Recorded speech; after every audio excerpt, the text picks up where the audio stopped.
things people talk about observing success, all of the elements.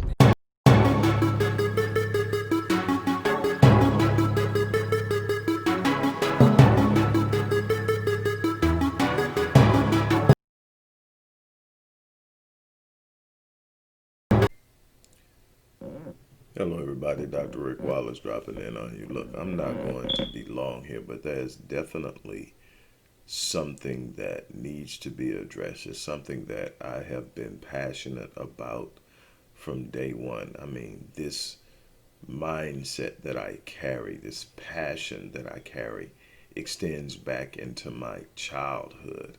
And it has always been something that's been a part of my expression of manhood, especially black manhood, and that is the defense of our sisters against harm, regardless to where that harm comes from.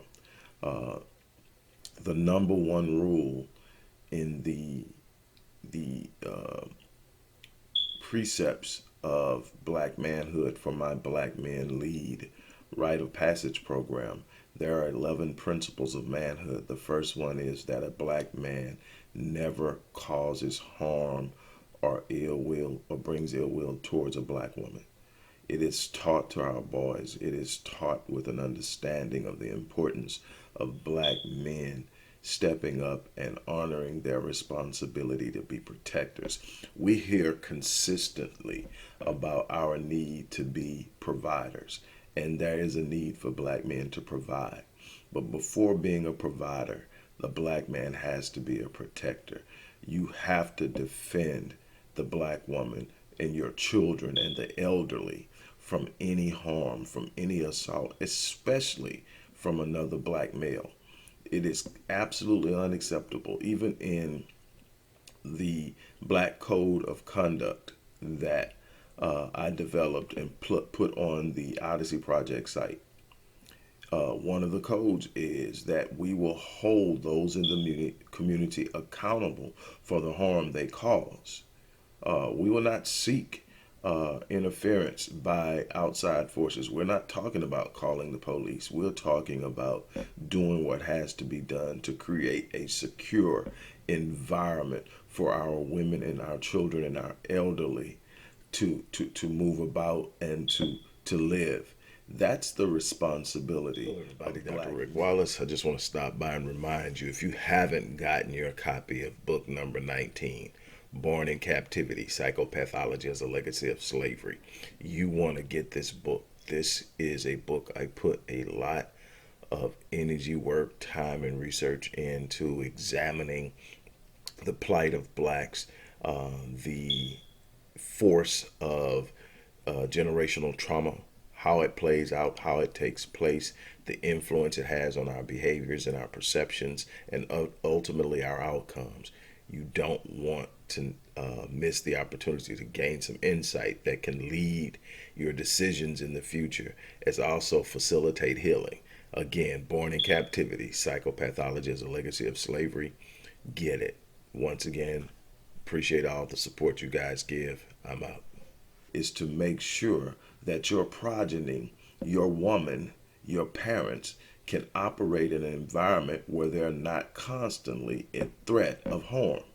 There's a video circulating where it looks like something that's becoming way too common, far too common, is a black man attempts to approach a black woman and she doesn't give him the attention he needs, and he literally starts to violently beat her. There are a couple of things wrong with this video. First and foremost, a black man should never put his hand on a black woman for no reason. I don't care what it is. You have to show restraint. And definitely you shouldn't be putting your hand on a black woman because she didn't stroke your ego by giving you the attention you felt you deserved. Nobody owes you their attention. Everybody has a right to choose who they want in their periphery. You don't get upset and get in your feelings. That's probably the energy she picked up on when she sit up and told, didn't give him the response he wanted. She probably picked up on that negative energy that he's putting out, and it repelled her, and she didn't act the way he thought so. So he jumped on her. That's the first thing that's wrong. He put his hands on her in the first place. The second thing that's wrong is that you've got black men and other people there that didn't do anything. And I'm going to say this to black men because I want to address it because it's a reality. In the last year alone, there have been two black men who attempted to intercede on another black man assaulting a black woman, and both were killed. And so there's a lot of black men going around saying that they're not going to die, especially if the guy is beating up on his girlfriend, who will likely go back. Now, how women respond to domestic violence and intimate partner violence is one thing. It's something that has to be dealt with, but that is an emotional and mental health issue that has to be confronted. We can't sit up and create our responses or generate responses based on their responses to what they're going through. We have to feed on what should be an instinctive and inherent drive to protect. And yes, I understand that interceding on behalf of a female who's, literally under assault is a dangerous and maybe life-threatening endeavor. But that's part of being a man. That's part of manhood, being willing to put yourself on the line to protect that which you were designed to protect. And yes, protecting my wife and my children and the elderly in my family come first, but also in the community, there's a responsibility to make sure no harm comes to another in the community. I will come to the aid of a brother, but I'm definitely going to step strong to protect a sister. My wife has been in the car with me where I seen a couple arguing and he was looking a little aggressive. He hadn't put his hands on her yet, but he was looking aggressive. And I turned around and she was going, baby. No. At what point are we going to stop being cowards and stand up? So when the black woman says she can't trust us to make her feel safe, we can't become offended if we are avoiding the responsibility of protecting.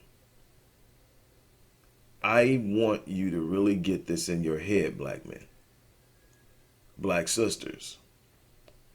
Understand your rights as a woman. Carry yourself in a manner that is reflective of who you are. You owe no man your attention. If you decide that you want to be respectfully aware of someone trying to reach out to you and you respond no thank you or no or whatever, you do. If you don't respond at all, you have that right. How you respond. Now, understand, if you respond in a highly negative and aggressive manner, it could be met with aggression. Again, I'm not co-signing a man becoming aggressive with a woman for any reason. I do everything in my power not even to raise my voice at my wife. There are sometimes things get heated, but that's my thing. I want to be calm and aware of the energy I'm sending and the message I'm sending my wife at every moment. I am not perfect, but that is my goal. And, my wife will tell you, sometimes she's fussing and she's looking at me and she's going like, you don't even hear me. Yes, I hear you. I'm not going to argue. I'm not coming at you with any negative energy. And if we're not in a place where we can talk about it, I'm good. We'll talk later. But we need to have that mindset. But black women, know your rights and protect yourselves. If necessary, arm yourselves. Get mace, get a gun, get a taser. Put 911 on speed dial. Most phones do that anyway. You just gotta know what button to press. But you've got to look out for yourselves until we catch up. And my thing is, I'm going to consistently push the need to catch up. So with that being said, I'm going to get off of here, but that's something that I really need to touch on. That's something that with Black Men Lead, we focus on. It is principle number one. And matter of fact, I'm going to, never mind, I won't do that now. But It's principle number one. You do not cause or bring harm to a black woman or black female, period. And that is one of the things that's drilled in. We will respect and protect our women. That has to be the goal.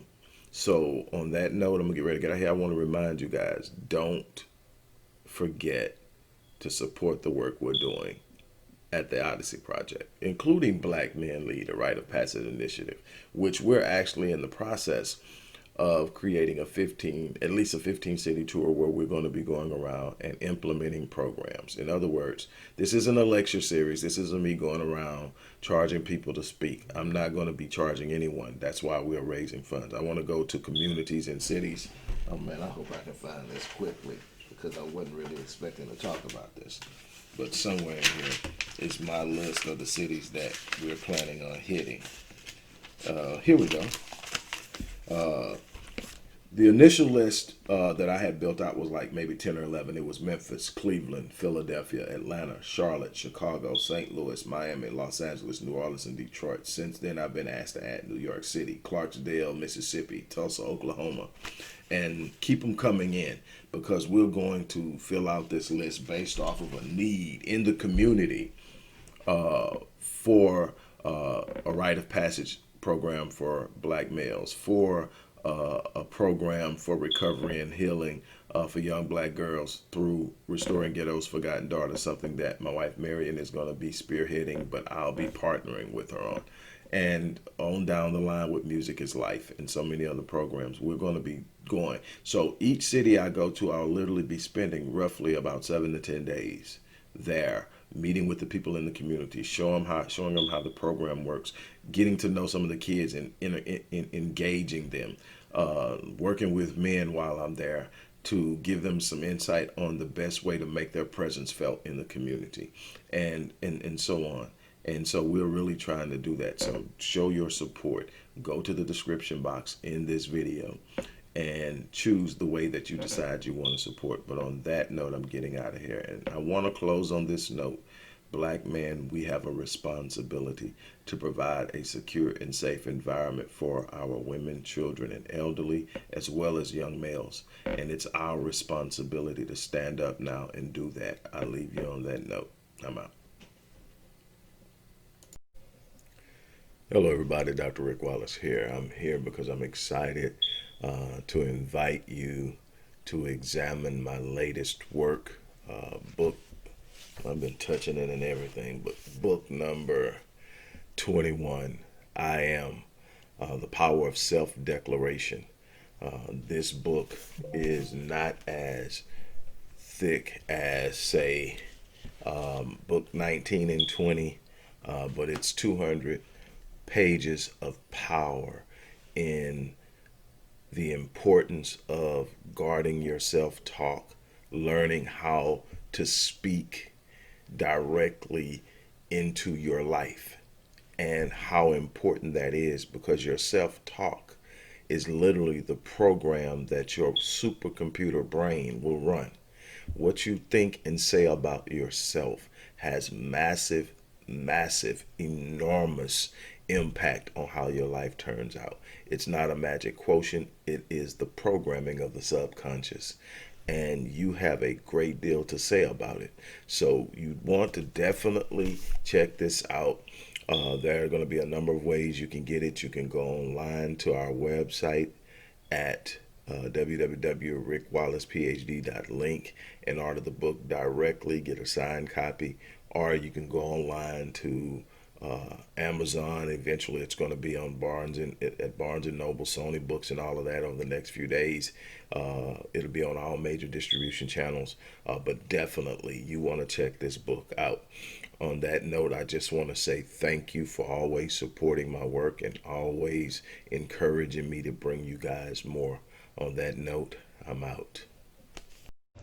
Hello everybody, Dr. Rick Wallace here, dropping in with a little special announcement. For those who have followed me for any stretch of time, you know, outside of the businesses that I run, like Myriad Business Solutions, the Visionetics Institute, Odyssey Media Group. I also do a great deal of work inside of the inner city communities in Houston, Dallas, and other areas. I'm asking now, as we push a fundraiser, that you support what the Odyssey Project is doing in the inner cities, especially with programs like Black Men Lead, which is a rite of passage initiative, and Restoring Ghetto's Forgotten Daughters, which is a program focused on helping young girls, but boys as well, suffering from childhood sexual abuse, rape, molestation, domestic abuse, absentee fatherhood, and so many other things. The information will be in the box. Thank you.